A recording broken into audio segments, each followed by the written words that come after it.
প্রিয় শিক্ষার্থীরা, জুলজির অষ্টম অধ্যায় সমন্বয় এবং নিয়ন্ত্রণ। এই অধ্যায় থেকে বিগত বছরের যে এমসিকিউ গুলো হয়েছিল আজকে এই ভিডিওতে আমি সেগুলো দেখানোর চেষ্টা করব। আশা করি এই ভিডিওতে তোমরা মনোযোগ দেবে। প্রথম যে প্রশ্নটা হয়েছে যে মানুষের মস্তিষ্কে নিউরনের সংখ্যা কত? খুব ইম্পর্টেন্ট একটা প্রশ্ন। আমরা জানি যে মানুষের মস্তিষ্কে অনেক নিউরন রয়েছে এবং এটার পরিমাণ হলো 100 বিলিয়ন। মনে রাখতে হবে 100 বিলিয়ন নিউরনের সংখ্যা।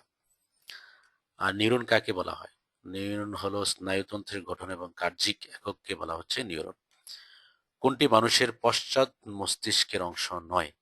আমাদের মস্তিষ্কের অংশগুলো জানতে হবে, যেমন এই যে দেখো, অগ্র মস্তিষ্ক, মধ্য মস্তিষ্ক এবং পশ্চাৎ মস্তিষ্ক। প্রশ্নটা হয়েছে যে পশ্চাৎ মস্তিষ্কের অংশ নয় কোনটি? থ্যালামাস। থ্যালামাসটা এটা এটা হলো অগ্র মস্তিষ্কের একটা অংশ, থ্যালামাস। আর যে মেরুলা অবলঙ্গটা, সেরেবেলাম এবং পন্স, এটা হলো পশ্চাৎ মস্তিষ্কের অংশ। এরপরের প্রশ্নটা দেখো যে মস্তিষ্কের কোন অংশে ক্ষুধা নিয়ন্ত্রণ কেন্দ্র অবস্থিত? মস্তিষ্কের কোন অংশে ক্ষুধা নিয়ন্ত্রণ কেন্দ্র অবস্থিত? মস্তিষ্কের যে হাইপোথ্যালামাস, অর্থাৎ অগ্র মস্তিষ্কের একটা অংশ হাইপোথ্যালামাস, এই অংশটা ক্ষুধা নিয়ন্ত্রণ করে থাকে। এছাড়াও এটা এটা স্বয়ংক্রিয় স্নায়ুকেন্দ্র এবং দেহের আন্তঃসাম্য রক্ষা করে। তারপরে যে দেহতাপ নিয়ন্ত্রণ করে, পরিপাক, চলন, নিদ্রার ছন্দ, এগুলো নিয়ন্ত্রণ করে থাকে হাইপোথ্যালামাস। পরের প্রশ্ন দেখো যে পূর্ণ সংবেদীয় স্নায়ু নয় কোনটি? অর্থাৎ এটা কোনটা পূর্ণ সংবেদী নয়? যেমন ফেসিয়াল স্নায়ু, এটা পূর্ণ সংবেদী স্নায়ু নয়, কারণ এটা মিশ্র এবং সংবেদী স্নায়ু হিসেবে কাজ করে। যেমন মিশ্র হিসাবে এটার দুইটি শাখা আছে, একটা হলো প্যালেটাইন আর একটা হলো হাইওমেন্ডিবুলার। প্যালেটাইন যেটা, এটা সংবেদী স্নায়ু হিসাবে স্বাদ গ্রহণ করে থাকে, অর্থাৎ স্বাদ গ্রহণের তথ্য প্রেরণ করে কেন্দ্রীয় স্নায়ুতে। আর যেটা হায়োমেন্ডিবুলার, এটা মিশ্র স্নায়ু হিসেবে কাজ করে এবং এটা চর্বণ এবং গ্রীবা সঞ্চালনে ভূমিকা রাখে, অর্থাৎ এই স্নায়ুটা। জিহ্বা থেকে স্বাদের অনুভূতি গ্রহণ করে কোন স্নায়ু? জিহ্বা থেকে স্বাদের অনুভূতি গ্রহণ করে স্নায়ুটার নাম হলো গ্লাসোফেরেঞ্জিয়াল স্নায়ু। এটা কর্টিক স্নায়ুর 9 নম্বর স্নায়ু যেটা, এবং এটা একটা মিশ্র স্নায়ু। এটা স্বাদ গ্রহণ, জিহ্বা এবং গলবিলের সঞ্চালনে কাজ করে থাকে এই স্নায়ুটা।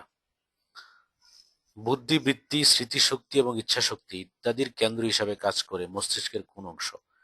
বুদ্ধিবৃত্তি, স্মৃতিশক্তি, ইচ্ছাশক্তি, এটা কাজ করে মস্তিষ্কের সেরেব্রাম। এই সেরেব্রামটা কিন্তু অগ্র মস্তিষ্কের একটা অংশ এবং মস্তিষ্কের সবচেয়ে বড় অংশ হলো সেরেব্রাম। এটার কাজ হলো বুদ্ধিবৃত্তি, স্মৃতিশক্তি, ইচ্ছাশক্তি, এসব এগুলোর কেন্দ্র হিসাবে কাজ করে মস্তিষ্কের এই অংশটা।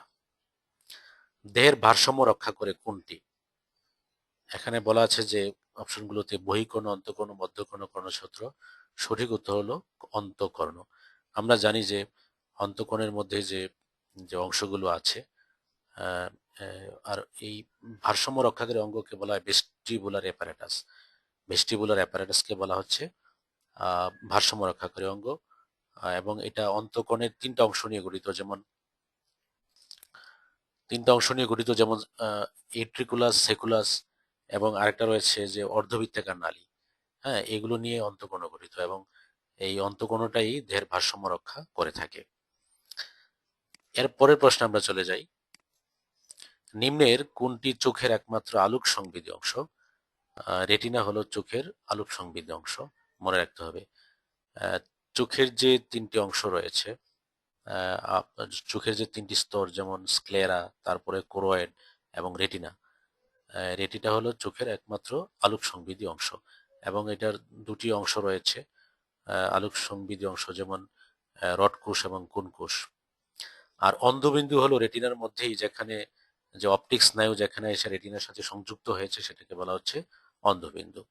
আর পিউপিলটা হলো যেটার মাধ্যমে চোখে আলো প্রবেশ করে, সেটা হলো পিউপিল। মনে রাখতে হবে যে পিউপিলটা হলো এর মাধ্যমে চোখে আলোক রশ্মি প্রবেশ করে। আর আইরিশটা হলো যে পিউপিলের ছিদ্র ছোট বড় করে আলোক প্রবেশে সাহায্য করে। এটা হলো আইরিশের কাজ। অর্থাৎ কি করে? পিউপিলের ছিদ্রটাকে ছোট বড় করে আইরিশ এবং আলোক প্রবেশে সাহায্য করে। তাহলে সঠিক উত্তর হলো যে চোখের একমাত্র আলোক সংবেদী অংশ হলো, মনে রাখতে হবে, রেটিনা। এরপরের প্রশ্ন আসি যে নিম্নের কোনটি শরীরের ভারসাম্য রক্ষা করে? ভারসাম্য রক্ষা করে একটু আগে বলেছিলাম যে অন্তঃকর্ণ। অন্তঃকর্ণর আর ভারসাম্য রক্ষাকারী অঙ্গটাকে বলা হচ্ছে ভেস্টিবুলার অ্যাপারেটাস। এটার তিনটা অংশ রয়েছে, যেমন আমি একটু আগে বলেছি, একটা ইউট্রিকুলাস, সেকুলাস এবং অর্ধবৃত্তাকার যে নালী, এগুলো নিয়েই কিন্তু ভেস্টিবুলার যন্ত্র গঠিত। আর এটা শরীরের কি করে? ভারসাম্য রক্ষা করে। রড রডপসিন চোখের কোন অংশে পাওয়া যায়? এটা রড কোষে পাওয়া যায়। রডপসিনটা চোখের রড কোষে পাওয়া যায়। আমরা জানি যে রড কোষ রেটিনাতে, রেটিনারই একটা অংশ। কোন কোষে পাওয়া যায়? আয়োডপসিন নামক একটা রঞ্জক পদার্থ। এই রড কোষটাতে যে রডপসিন পাওয়া যায়, রডপসিনটাও কিন্তু এটা একটা রঞ্জক পদার্থ, মনে রাখতে হবে। তাহলে রডপসিন পাওয়া যায় রড কোষে, আর কোন কোষে পাওয়া যায়? আয়োডপসিন। মানুষের রেসপিরেটরি সেন্টার বা শ্বসন কেন্দ্র কোথায় থাকে? মানুষের শ্বসন কেন্দ্র থাকে মেরুলা অবলঙ্গটায়। মেরুলা অবলঙ্গটায় শ্বসন কেন্দ্র থাকে। পরের প্রশ্ন, হাইপোথ্যালামাসের কাজ কোনটি? আমি বলেছিলাম আগে যে হাইপোথ্যালামাসটা হলো অগ্র মস্তিষ্কের একটা অংশ। এটা অনেকগুলো কাজ আছে, তার মধ্যে একটা কাজ হলো দেহ তাপ নিয়ন্ত্রণ করে। ইচ্ছা শক্তি, বুদ্ধি শক্তি, চিন্তা, এগুলো কিন্তু হাইপোথ্যালামাস কি করে? নিয়ন্ত্রণ করে, মনে রাখতে হবে। তারপরে কোনটি মিশ্র স্নায়ু? দেখো যে ভ্যাগাস যে স্নায়ুটা আছে, এটা হলো মিশ্র স্নায়ু, আমাদের মনে রাখতে হবে। আর মিশ্র স্নায়ু হলো সংবেদী এবং চেষ্টীয় স্নায়ু হিসাবে কাজ করে। আর এই ভ্যাগাস স্নায়ুটা কিন্তু কোরোটিক স্নায়ুর 10 নম্বর যে স্নায়ুটা আছে, এটা হলো ভ্যাগাস স্নায়ু। পরের প্রশ্নে আসি, মানব দেহে পানি এবং লবণের মাত্রা নিয়ন্ত্রণ করে কোন হরমোন? মানবদেহে পানি এবং লবণের মাত্রা নিয়ন্ত্রণ করে অ্যালডোস্টেরন হরমোন। অ্যালডোস্টেরন হরমোন পানি এবং লবণের মাত্রা নিয়ন্ত্রণ করে। সুষুম্না কাণ্ডকে সুরক্ষিত রাখে কোনটি? মেরুদণ্ড সুষুম্না কাণ্ডকে সুরক্ষিত রাখে। মানুষের সুষুম্না স্নায়ুর সংখ্যা কত জোড়া? 31 জোড়া। মুখস্থ করে ফেলবে, মানুষের সুষুম্না স্নায়ুর সংখ্যা হলো 31 জোড়া। মস্তিষ্কের অভ্যন্তরে কতটি প্রকোষ্ঠ বা ভেন্ট্রিকল আছে? মস্তিষ্কের ভিতরে 4টি প্রকোষ্ঠ বা ভেন্ট্রিকল আছে, যেমন 2টি পার্শ্বীয় এবং তৃতীয় এবং চতুর্থ, অর্থাৎ এটিকে বলা হচ্ছে প্রকোষ্ঠ বা ভেন্ট্রিকল, এবং এগুলা তরল পদার্থে পূর্ণ থাকে।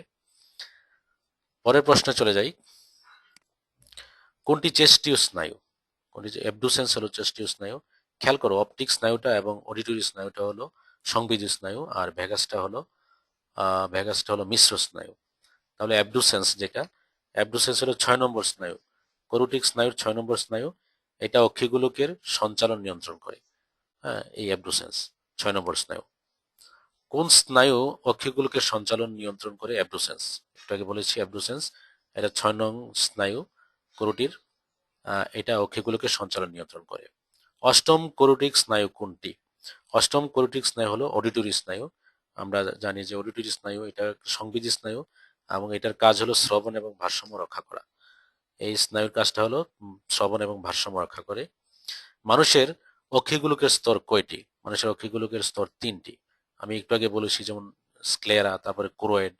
স্ক্লেরাটা হলো সবচেয়ে বাইরের স্তর, আর কোরোয়েড যেটা, এটা স্ক্লেরার নিচে অবস্থিত। আর আরেকটা আছে রেটিনা। রেটিনা হলো যে একদম অক্ষিগোলকের যে ভিতরের স্তরটা, সেটাকে বলা হচ্ছে রেটিনা।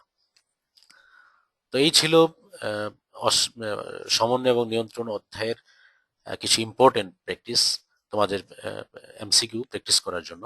আশা করি ভিডিওটা ভালো লেগেছে। যদি ভালো লাগে, লাইক, কমেন্ট এবং শেয়ার করবে। ধন্যবাদ।